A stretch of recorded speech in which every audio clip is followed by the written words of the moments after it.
Hello students, welcome back to another video. अगर आप लोग बीए 4 सेमेस्टर में हैं और आर्थिक भूगोल पढ़ रहे हैं तो उसकी न्यू बैच की क्लासेस हमने स्टार्ट कर दी है हर यूनिवर्सिटी के लिए। और आज हम इसका चैप्टर नंबर 2 पढ़ने वाले हैं। चैप्टर नंबर 1 की वीडियो हमने चैनल पर अपलोड कर दी है, आप उस वीडियो को जरूर देखिएगा। चैप्टर नंबर 2 में आपको पढ़ना है विश्व के कृषि प्रदेश, विटलसी का वर्गीकरण, यानी कि डी विटलसी ने विश्व के कृषि प्रदेश को कितने भागों में बांटा है और किस आधार पर बांटा है, आज का वही टॉपिक है। आज की इस वीडियो में हम यही पूरा टॉपिक नोट्स के साथ कवर करने वाले हैं, बहुत अच्छे से पढ़ने वाले हैं और ये एग्जाम में लॉन्ग क्वेश्चन में पूछा भी जाता है। तो चलिए वीडियो स्टार्ट करते हैं। और देखिए, जियोग्राफी के अलावा भी हर एक सब्जेक्ट की क्लासेस चल रही हैं, तो आप हमारे चैनल पर विजिट जरूर कीजिएगा। आपको यहाँ पर हर एक सब्जेक्ट की क्लासेस न्यू सिलेबस के अकॉर्डिंग मिलेंगी। चलिए देखते हैं विटलसी द्वारा विश्व कृषि का वर्गीकरण क्या है और विटलसी महोदय ने कृषि का वर्गीकरण किन आधार पर किया है और कितने भागों में किया है। तो एक बात याद रखिएगा कि विटलसी ने विश्व कृषि को 13 भागों में बांटा है, विश्व कृषि प्रदेशों को 13 भागों में बांटा है।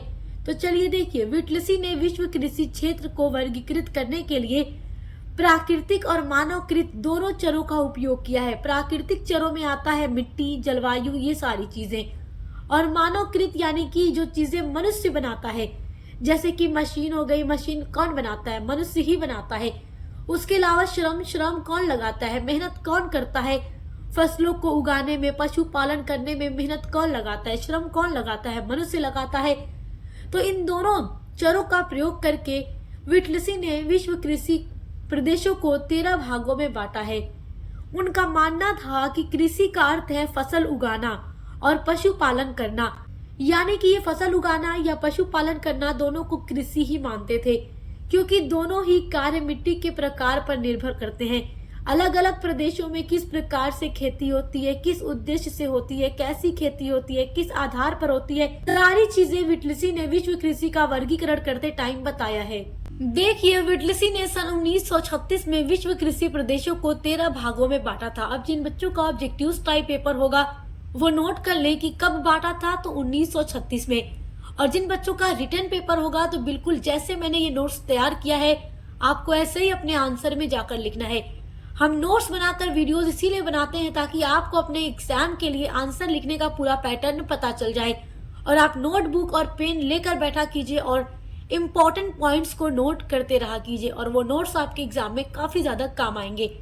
ऑब्जेक्टिव्स वाले बच्चे नोट कर लें कि विटलसी ने 1936 में विश्व कृषि प्रदेशों को 13 भागों में बांटा था, और 13 भागों में जो इन्होंने बांटा था उसको 5 आधार पर बांटा था। विश्व कृषि प्रदेशों को 13 भागों में बांटने के लिए डी विटलसी ने 5 आधार बनाए। 5 आधार पर उन्होंने 13 भागों में बांटा। अब वो 5 आधार कौन से हैं, चलिए पहले उसको समझते हैं, उसके बाद हम समझेंगे विटलसी के द्वारा बांटे गए विश्व के 13 कृषि प्रदेश कौन कौन है और कैसे हैं। पहला आधार है फसल तथा पशुधन संबंध। फसल और पशुधन का मतलब ये है कि देखिए, दुनिया के कुछ हिस्सों में दोनों चीजें एक साथ की जाती है, यानी वहां पर फसल भी उगाई जाती है और पशु का भी पालन किया जाता है। तो विटलसी का कहना है कि देखिए, दुनिया इतनी बड़ी है और दुनिया के बहुत सारे देशों में, बहुत सारे क्षेत्रों में फसल और पशुपालन एक साथ ही किया जाता है, क्योंकि वहाँ की जो जलवायु है, मिट्टी है, कुछ इस तरीके की है। वहाँ पशुपालन भी कर लिया जाता है, फसलों को भी उगा लिया जाता है। तो इसका संबंध होता है, क्योंकि फसलों को उगाने के लिए पशुओं का ही खाद डाला जाता है, और जो फसलें उगती हैं उनमें से जो चारे वगैरह होते हैं वो पशुओं को खिलाया जाता है। तो फसल और पशुओं का संबंध होता है। उसके अलावा देखिए, निर्वाह कृषि के लिए भी फसलों को और पशुओं को साथ में प्रयोग किया जाता है। तो इस आधार पर भी उन्होंने कृषि प्रदेशों को बांटा है। दूसरा आधार है कृषि उत्पादन विधि। देखिए, कृषि उत्पादन विधि का मतलब ये है कि डी विटलसी का कहना है कि देखिए, दुनिया के विभिन्न क्षेत्रों में जो कृषि की जाती है, जो कृषि का उत्पादन किया जाता है, वो अलग अलग विधियों के द्वारा किया जाता है।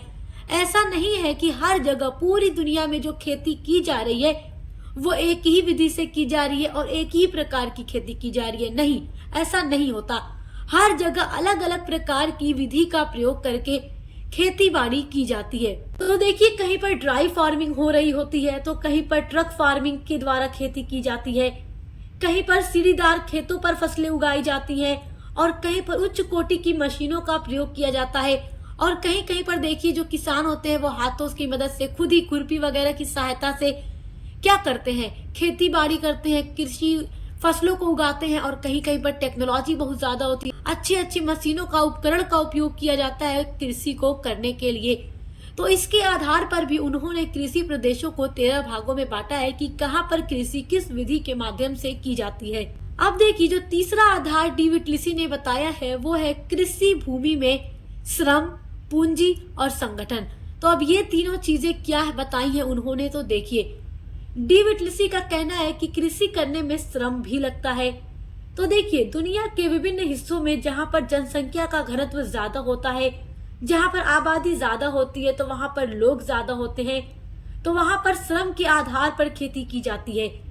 जैसे दक्षिण एशिया के बहुत से देश हैं या अफ्रीका के बहुत से देश हैं, वहां पर क्या है, श्रम की कोई कमी नहीं है। तो वहां पर ऐसी ही फसलें लगाई जाती हैं जिनमें श्रम की ज्यादा जरूरत पड़ती है, क्योंकि वहां पर श्रमिक भी अधिक होते हैं और सस्ते श्रमिक भी मिल जाते हैं। जैसे मान लीजिए बागाती फसलें उगाई जाती हैं या चावल वगैरह की खेती की जाती है जिसमें श्रम अधिक लगता है। तो इस तरीके की फसलें जो होती हैं ऐसे देशों में उगाई जाती हैं, ऐसे क्षेत्रों में उगाई जाती हैं जहां पर जनसंख्या घनत्व ज्यादा हो और श्रम आसानी से कम रेट पर मिल जाए।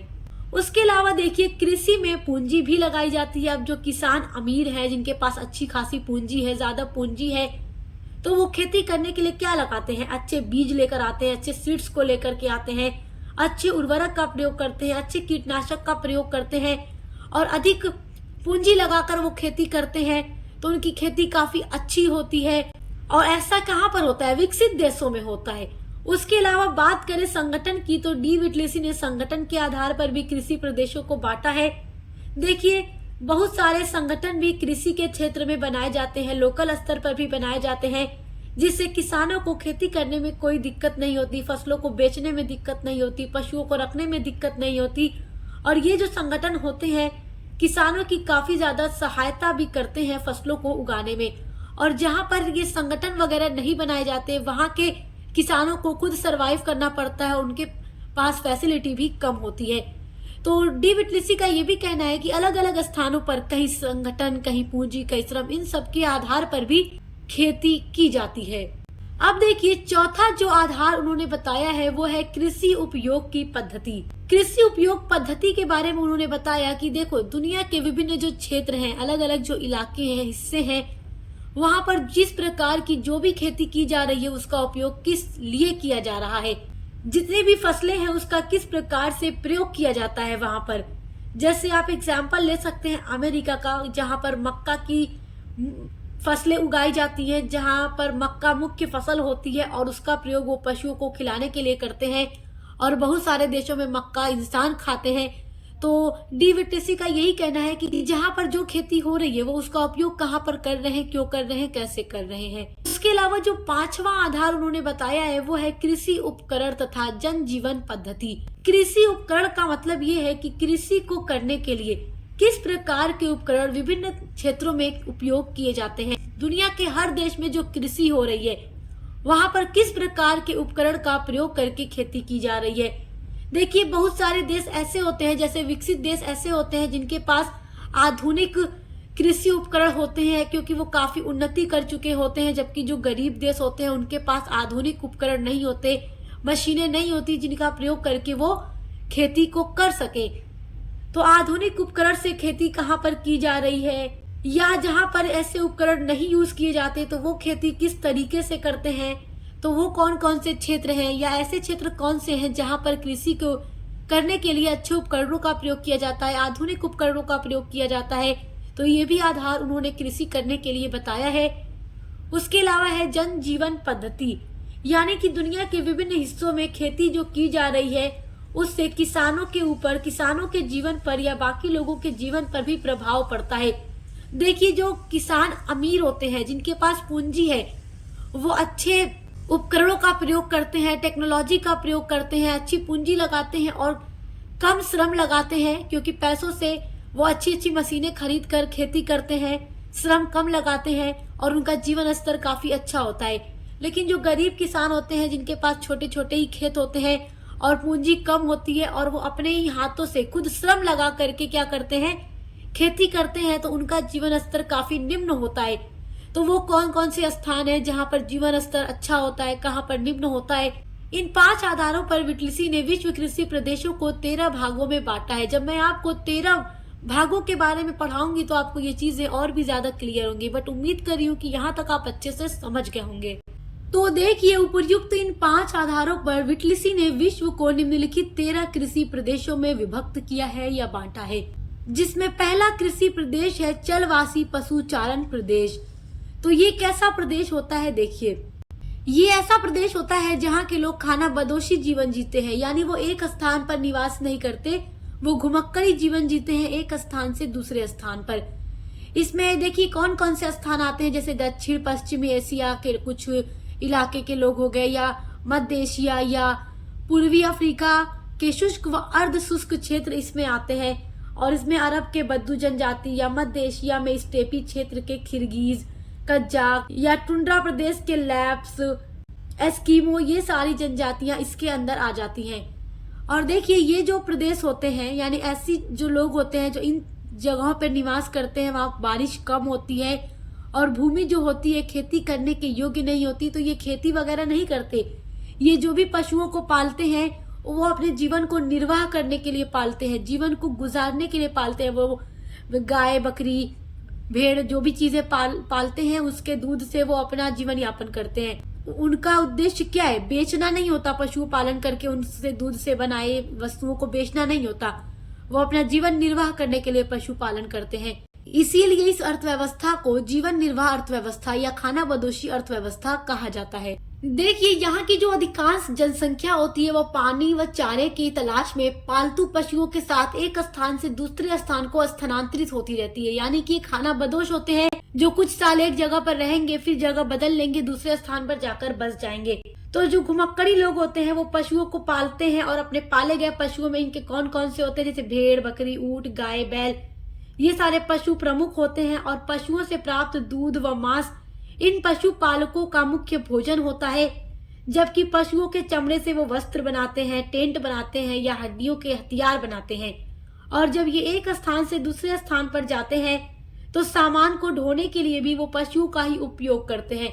तो पशुओं को पालते केवल ये किस लिए है, अपने जीवन को निर्वाह करने के लिए। तो डी विटलिसी का कहना है कि विश्व के कुछ स्थानों पर ऐसे लोग भी रहते हैं। अब देखिए, जो दूसरा कृषि प्रदेश उन्होंने बताया है वो है व्यापारिक पशुपालन प्रदेश। देखिए, इसमें क्या होता है, व्यापारिक, आगे लग गया ना, व्यापारिक यानी व्यापार करने के उद्देश्य से पशुओं का पालन करने वाला प्रदेश, यानी ऐसे इलाके, विश्व के ऐसे क्षेत्र जो पशुओं को पालते हैं व्यापार करने के उद्देश्य से। पशु को व्यापार करने के उद्देश्य से यहाँ पर बड़े पैमाने पर पाला जाता है, मांस को बेचा जाता है, पशुओं के जो खाल होते हैं उनसे ऊन बनाया जाता है, जैसे ऊंट या भेड़ हो गए, उनके जो बाल होते हैं उनसे ऊन वगैरह बनाया जाता है, चमड़ा आदि, ये सारी चीजें बनाकर बेची जाती है। और पशु के जो दूध होते हैं उनसे दूध के बनी चीजों को बेचा जाता है। और इस क्षेत्र में आ जाता है अर्जेंटीना हो गया या ऑस्ट्रेलिया हो गया या यूएसए हो गया, ये सारी कंट्रीज जो है व्यापारिक पशुपालन प्रदेश के अंतर्गत आती हैं। व्यापारिक पशुपालन वाले प्रदेश में छोटे छोटे घासों वाला प्रदेश होता है, और ये जो प्रदेश होता है शुष्क, अर्ध शुष्क या उष्ण कटिबंधीय की श्रेणी में आता है। और यहाँ की जो जलवायु होती है वो फसल उगाने के लिए उपयुक्त नहीं होती, तो यह प्रदेश पशुपालन के लिए ही अति उत्तम होता है, क्योंकि यहाँ की जलवायु ऐसी नहीं है कि वहां पर फसलों को उगाया जा सके। तो डी विटलिसी का ये भी कहना है कि कुछ प्रदेश ऐसे होते हैं जहां पर ऐसी जलवायु नहीं होती जहां फसलों को उगाया जा सके, तो इसलिए वहां पर पशुपालन करके व्यापार किया जाता है। और इसमें क्षेत्र को नोट कर लीजिएगा, अर्जेंटीना हो गया, ऑस्ट्रेलिया हो गया या अमेरिका हो गया। तीसरा जो कृषि प्रदेश है वो है स्थानांतरित कृषि प्रदेश। देखिए, भारत में ऐसी कृषि को झूम कृषि कहा जाता है। देखिए, इसमें क्या होता है कि जो भी लोग होते हैं वो एक भूमि पर रहते हैं, लगभग 2 से 3 सालों तक रहते हैं और उस पर लगातार बिना खाद डाले वो खेती करते हैं 2 से 3 सालों तक। उसके बाद क्या होता है कि वो जो भूमि होती है अनुपजाऊ हो जाती है, मतलब लगभग 3 सालों तक जब खेती कर ली जाती है तो वो खेती कैसे करते हैं, वहां पर बड़ी बड़ी घासें उग जाती है जिसको वो काट कर जला देते हैं और उसके बाद खेती करते हैं। तो इसलिए वो जमीन केवल 2 से 3 साल ही खेती करने के लिए उपयुक्त होती है। उसके बाद वहां पर खेती नहीं की जा सकती क्योंकि वहां की जो मिट्टी होती है अनउपजाऊ हो जाती है। तो इसलिए यहाँ पर रहने वाले जो लोग होते हैं कुछ सालों बाद वो जमीन छोड़ देते हैं, यानी कि 2 से 3 सालों बाद वो उस जमीन को छोड़ देते हैं और दूसरी जगह पर वो चले जाते हैं और वहां पर वो रहते हैं। तो इसी कारण इस प्रकार की कृषि को स्थानांतरित कृषि कहा जाता है, क्योंकि वो कुछ साल एक जगह रहकर कृषि करते हैं, फिर कुछ साल वो एक जगह रहकर कृषि करते हैं और ऐसे ही हरदम अपनी जगह को बदलते रहते हैं। तो डी विटलिसी का ये भी कहना है कि विश्व के बहुत सारे क्षेत्रों में इस प्रकार की भी खेती होती है, जहाँ की जमीन जब अनउपजाऊ हो जाती है तो वहां पर रहने वाले लोग उस जमीन को छोड़कर किसी उपजाऊ जमीन को ढूंढते हैं, फिर वहां पर जाकर रहते हैं और खेती करते हैं। अब देखिए जो चौथा कृषि प्रदेश है वो है प्रारंभिक अस्थायी कृषि प्रदेश। प्रारंभिक अस्थायी कृषि प्रदेश देखिए क्या है। इस प्रकार की कृषि जो होती है स्थानांतरित कृषि पद्धति का विकसित रूप होता है। ये जो कृषि होती है प्रमुख रूप से भूमध्य रेखीय जलवायु वाले उन मैदानी भागों में की जाती है जहां पर उपजाऊ जलोढ़ मिट्टी मिलती है तथा वहां की जो जनसंख्या होती है उनका जमाव अधिक मिलता है। इसमें कृषि के साथ घोड़े, खच्चर, गाय, बैल, भेड़, बकरी आदि पाले भी जाते हैं। तो इस प्रकार की जो कृषि होती है ना, प्रारंभिक अस्थायी रूप से कृषि की जाती है। पांचवा जो कृषि प्रदेश डी विटलिसी ने बताया है वो है चावल प्रधान गहन निर्वहन कृषि। चावल प्रधान का मतलब ऐसे क्षेत्र, विश्व के ऐसे क्षेत्र जहां पर चावल की प्रधानता होती है, उन क्षेत्रों में सबसे अधिक जो खेती की जाएगी वो चावल की जाएगी। चावल के अलावा दूसरी फसलों पर ज्यादा ध्यान नहीं दिया जाएगा। तो चावल की प्रधानता होती है। गहन का मतलब ऐसे लोगों के जो खेत होते हैं उनमें लगातार खेती होती रहती है, उनका खेत कभी खाली नहीं होता। निर्वाहन का अर्थ आप समझ सकते हैं कि ऐसी खेती जो अपने जीवन को निर्वाह करने के लिए की जा रही है, व्यापार करने या बेचने के उद्देश्य से नहीं की जा रही। तो चावल प्रधान गहन निर्वहन कृषि क्या है देखिए। ये कृषि जो है मानसून एशिया के भारत, पाकिस्तान, बांग्लादेश, चीन व दक्षिण पूर्वी एशियाई देशों में विस्तृत होती है। यानी इन क्षेत्रों में इस तरीके की खेती की जाती है। यहाँ पर रहने वाले जो लोग होते हैं वो चावल की अधिकतर खेती करते हैं और बेचने के लिए नहीं, अपने जीवन को निर्वाह करने के लिए। यानी कि वो चावल उगाएंगे लेकिन बेचेंगे नहीं, उसको अपने परिवार के हिसाब से रख लेंगे और वो उतनी खेती करते हैं कि उनके परिवार का पूरा साल भर के लिए चीजें उपलब्ध हो जाएं। चावल की खेती यहाँ प्रमुख होती है और चावल के अलावा भी ज्वार, बाजरा या गेहूं की कृषि भी यहाँ पर देखने को मिलती है। और ये सारी खेती जो की जाती है स्वयं अपने परिवार को खाने खिलाने के लिए की जाती है, ना कि बेचने के लिए। और ऐसी जगहों पे मशीनों की तुलना में श्रम का योगदान अधिक होता है। जो किसान होते हैं वो बड़ी बड़ी मशीनों का प्रयोग नहीं करते खेती को करने के लिए, जबकि वो अपना श्रम लगाकर, मेहनत लगाकर ही खेती करते हैं। और वो इतनी खेती करते हैं कि साल भर के लिए उनकी फैमिली का पूरा स्टॉक हो जाए खाने के लिए। और इन क्षेत्रों में वार्षिक वर्षा लगभग 200 सेंटीमीटर से अधिक रहती है। अब देखिए जो छठा कृषि प्रदेश है वो है चावल विहीन गहन निर्वहन कृषि प्रदेश। चावल विहीन का मतलब यहाँ पर ऐसे क्षेत्रों में केवल चावल की प्रमुखता नहीं होती, यहाँ पर बराबर सभी फसलों की खेती की जाती है। यानी कि अभी आपने 5वें कृषि प्रदेश में देखा जहाँ पर चावल की अधिक खेती होगी, बाकी अन्य और खेती आपको देखने को मिलेगी, मगर वहाँ के लोगों की प्रमुख खेती चावल होगी जीवन को निर्वाह करने के लिए। लेकिन छठा जो कृषि प्रदेश विटलिसी ने बताया है वो कहते हैं कि विश्व के कुछ हिस्से ऐसे भी हैं जहाँ पर चावल विहीन गहन निर्वहन कृषि भी होती है। यानी कि चावल भी होगी लेकिन चावल प्रमुख नहीं होगी, चावल के अलावा भी सभी फसलों की खेती की जाएगी और अपने जीवन को निर्वाह करने के लिए ही की जाएगी, खाने के लिए की जाएगी, ना कि बेचने के लिए। तो ये कृषि प्रदेश भी मानसूनी एशिया में प्रमुख रूप से देखने को मिलता है। लेकिन यह कृषि मानसूनी एशिया के उन भागों में की जाती है जहाँ पर वर्षा जो है 100 सेंटीमीटर से कम रहती है। इस कृषि प्रदेश में किसी एक फसल की प्रधानता नहीं रहती और यहाँ पर अनेकों प्रकार की फसलें उगाई जाती है, जिनमें गेहूं, ज्वार, जौ, मक्का, बाजरा, चावल, चना, कपास, गन्ना सब कुछ प्रमुख है। कम वर्षा वाले क्षेत्रों में सिंचाई की सहायता से कृषि उत्पादन प्राप्त किया जाता है। तो ये ऐसे क्षेत्र होते हैं जहाँ पर ये सारी खेती की जाती है जो मैंने अभी आपको बताई है, और बेचने के पर्पज से नहीं, अपने परिवार को खिलाने के पर्पज से किसान यहाँ पर खेती करते हैं। जो 7वां कृषि प्रदेश है वो है व्यापारिक बागाती कृषि प्रदेश। व्यापारिक का मतलब व्यापार करने के उद्देश्य से, बेचने के उद्देश्य से खेती की जाती है। बागाती कृषि प्रदेश, ये कृषि प्रदेश उष्ण कटिबंधीय क्षेत्रों में विस्तृत होते हैं, यानी कि उष्ण कटिबंधीय क्षेत्रों में ऐसी खेती देखने को मिलती है। बागाती कृषि के अंतर्गत किसी एक नकदी फसल का उत्पादन कारखाने की भांति प्राय बड़े पैमाने पर किया जाता है, यानी कि बेचने के उद्देश्य से बड़े पैमाने पर बागाती कृषि की जाती है।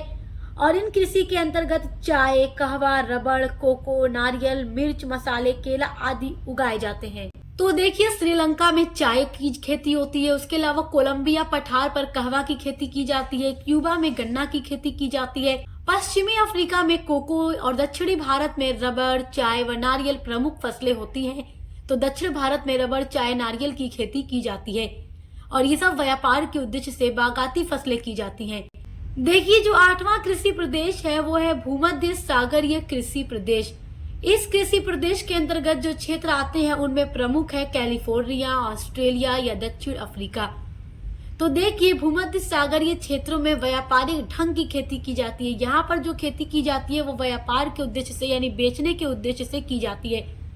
तो देखिए, उम्मीद कर रही हूँ कि आप ये सारी चीजें समझ रहे होंगे कि विटलिसी ने जो भी कृषि प्रदेश बताया है वो आप समझ रहे होंगे कि कैसे कैसी जगहों पे जीवन निर्वाह करने के लिए खेती की जाती है और कहाँ कहाँ पर किन किन क्षेत्रों में किस तरीके की खेती व्यापार के लिए की जाती है, बेचने के लिए की जाती है। देखिए, इस कृषि प्रदेश में भूमध्य सागरीय जलवायु का प्रभुत्व मिलने के कारण शीतकाल यानी ठंडे में यहाँ पर वर्षा होती रहती है और गर्मी में यहाँ पर, ग्रीष्म काल में यहाँ पर शुष्क रहता है। और यहाँ की फसलों में देखिए, गेहूं, जौ प्रमुख होता है, जबकि सब्जियों में आलू, मटर, टमाटर व सेम होता है और फलों में अंगूर, संतरा, जैतून व अंजीर यहाँ पर महत्वपूर्ण फसलें होती हैं। भूमध्य सागरीय कृषि प्रदेश में व्यापारिक तथा निर्वाहन दोनों प्रकार की कृषि की जाती है, यानी यहाँ पर जो खेती की जा रही है वो बेचने के उद्देश्य से भी की जाती है और जीवन निर्वाह के लिए भी की जाती है, यानी जो किसान खेती करते हैं वो फसलों को अपने परिवार के पालन पोषण के लिए भी रखते हैं और उसके अलावा बेचने के उद्देश्य से भी वो खेती करते हैं। देखिए, जो 9वां कृषि प्रदेश है वो है व्यापारिक अन्न उत्पादन कृषि प्रदेश, यानी कि जो उत्पादन किया जा रहा है अन्न का, यानी अनाज का, फसलों को जो उगाया जा रहा है वो व्यापार के उद्देश्य से, यानी धन कमाने के उद्देश्य से किया जा रहा है। देखिए, इस व्यापारिक अन्न उत्पादन कृषि का विस्तार जो है संयुक्त राज्य अमेरिका में या कनाडा के प्रेरी घास क्षेत्रों में, पूर्व सोवियत संघ के स्टीजेपी घास क्षेत्रों में या ऑस्ट्रेलिया के डाउन्स घास क्षेत्रों में, अर्जेंटीना के पंपास घास तथा दक्षिणी पूर्वी अफ्रीका के वेल्डस घास क्षेत्रों में इस प्रकार की खेती देखने को मिलती है। इस कृषि के अंतर्गत 60 से 80% भाग पर मुख्यतः गेहूं का उत्पादन किया जाता है और इसके अलावा वहां पर राई, मक्का आदि फसलों का भी उत्पादन किया जाता है। इस कृषि क्षेत्र में जनसंख्या का जमाव कम पाया जाता है और यहाँ पर जो खेती की जाती है वो बड़े आकार के खेतों में की जाती है, इसलिए यहाँ पर खेती करने के लिए बड़ी बड़ी मशीनों का भी उपयोग किया जाता है। और इस प्रकार की कृषि का मुख्य उद्देश्य धन को कमाना होता है, क्योंकि व्यापार करने के उद्देश्य से इस प्रकार की खेती इन सभी क्षेत्रों में की जाती है। देखिए, जो 10वां कृषि प्रदेश है वो है व्यापारिक फसल एवं पशु उत्पादक कृषि प्रदेश, यानी कि व्यापार के उद्देश्य से फसलें भी उगाई जाती हैं और पशुओं का भी पालन किया जाता है। तो अब देखिए, ये जो इलाके होते हैं, जैसे विकसित देशों का आप एग्जाम्पल ले सकते हैं, वहां पर जो फसलें होती हैं वो व्यापार के उद्देश्य से भी होती है और पशुओं का भी पालन किया जाता है, जिनसे पशुओं के दूध से बनी चीजों को भी बेचा जाता है, उनके मांस को बेचा जाता है और फसलों का भी व्यापार किया जाता है। और इस प्रकार के इलाकों में जो मुख्यतः खेती होती है वो गेहूं व मक्के की होती है, यानी गेहूं व मक्के का उत्पादन यहाँ पर किया जाता है और वो भी व्यापार के उद्देश्य से, धन कमाने के उद्देश्य से। जो 11वां कृषि प्रदेश है वो है निर्वाहन फसल तथा पशु उत्पादक कृषि प्रदेश। देखिए, आप अगर व्यापारिक फसल एवं पशु उत्पादक कृषि प्रदेश समझ गए हैं तो फिर ये वाला समझना भी आपके लिए आसान है। 11वां वाला निर्वाहन फसल तथा पशु उत्पादक कृषि प्रदेश, बस यहाँ पर व्यापारिक की जगह निर्वाहन लग गया, यानी कि ऐसे क्षेत्र, दुनिया के कुछ ऐसे क्षेत्र जहाँ पर फसलों को भी उगाया जाता है, खेती भी की जाती है और पशुओं का भी पालन किया जाता है, लेकिन व्यापार करने के उद्देश्य से नहीं, निर्वाहन करने के, जीवन को गुजारने के उद्देश्य से। यानी कि वहां के रहने वाले लोग जो किसान होंगे वो खेती भी करेंगे, पशुओं को पालेंगे, पशुओं का मांस वो खाएंगे और पशुओं के दूध से वो दही भी खाएंगे, दूध भी पिएंगे, मक्खन पनीर बनाएंगे और खुद खाएंगे, फसलों को उगाएंगे और खुद खाएंगे, बेचेंगे नहीं। व्यापार करने के उद्देश्य से नहीं, खाने पीने के उद्देश्य से, जीवन को निर्वाहन करने के उद्देश्य से वहां के लोग क्या करते हैं, कृषि और पशु उत्पादक करते हैं। अब देखिए जो 12वां आपका कृषि प्रदेश आ जाता है विटलिसी के अकॉर्डिंग, वो है व्यापारिक दुग्ध पशुपालन कृषि प्रदेश। व्यापारिक दुग्ध पशुपालन का मतलब दूध का पशुपालन, यानी कि पशुओं को पालना और पशुओं के दूध से बनी चीजों का व्यापार करना। ऐसे कृषि प्रदेश भी होते हैं जो दूध से बनी चीजें बेचते हैं, जैसे कि दूध, दही, मक्खन, पनीर, घी आदि चीजों का उत्पादन करेंगे। इस प्रकार की कृषि का मुख्य उद्देश्य दूध उत्पादों से मुद्रा अर्जित करना होता है, यानी कि दूध से वो इन सारी चीजों को बनाएंगे और उसको बेचेंगे, उसका व्यापार करेंगे और रुपए पैसे कमाएंगे। देखिए जो 13वां कृषि प्रदेश है वो है विशिष्ट बागाती कृषि। विशिष्ट बागाती कृषि में मुख्यतः फूल, फल, सब्जी व मसालों का उत्पादन किया जाता है और ये जो खेती की जाती है मुख्यतः उत्तरी पश्चिमी यूरोप में, ग्रेट ब्रिटेन में, बेल्जियम में, डेनमार्क में या नीदरलैंड, जर्मनी, फ्रांस आदि देशों में की जाती है। और इस प्रकार की खेती में शीघ्र ही खराब होने वाली फसलों का उत्पादन किया जाता है। तो ये है पूरा डी विटलिसी के अकॉर्डिंग बताया गया विश्व के 13 कृषि प्रदेश। आई होप कि आप इसको बहुत अच्छे से समझ गए होंगे। ये हर साल एग्जाम में पूछा जाता है और लॉन्ग क्वेश्चन में पूछा जाता है। तो जिस तरीके से मैंने आपको इस वीडियो में पढ़ाया है, समझाया है, बिल्कुल अगर आप उस तरीके से जाकर एग्जाम में लिखेंगे तो आपको पूरा नंबर मिलेगा। और ऐसे ही हम आपके हर एक सब्जेक्ट पर लगातार वीडियोस अपलोड कर रहे हैं। तो आप कोई भी सब्जेक्ट पढ़ते हैं उसके लिए चैनल पर विजिट जरूर कीजिएगा। अच्छे से पढ़ाई करते रहिए। Best of luck. अब मिलते हैं अगले वीडियो के साथ।